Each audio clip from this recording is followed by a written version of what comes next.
Hi, everybody. Today's gospel reflection comes from the 6th chapter of the Gospel of Mark. Jesus made his disciples get into the boat and go on ahead to the other side, to Bethsaida, while he dismissed the crowd.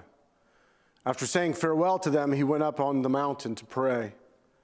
When evening came, the boat was out on the sea, and he was alone on the land. When he saw that they were straining at the oars against an adverse wind, he came toward them early in the morning, walking on the sea.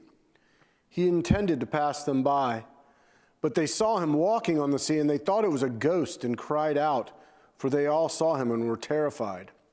But immediately he spoke to them and said, "Take heart, it is I, do not be afraid."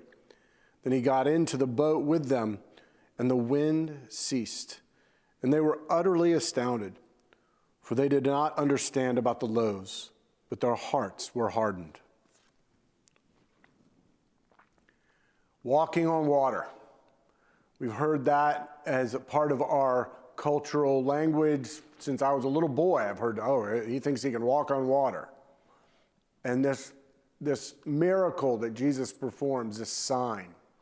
I have to say in this reading from Mark's gospel, I'm on the disciples' side on this one. It's scary if you're in the boat, there's a storm, and you see something walking on the water. That's kind of terrifying. And yet, Jesus says to us, to all of us, don't be afraid.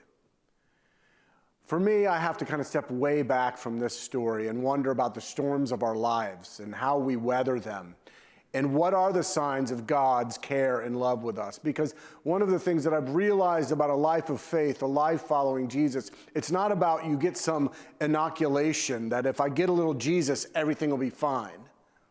It's rather that we have a relationship with a God that walks beside us in the midst of those storms.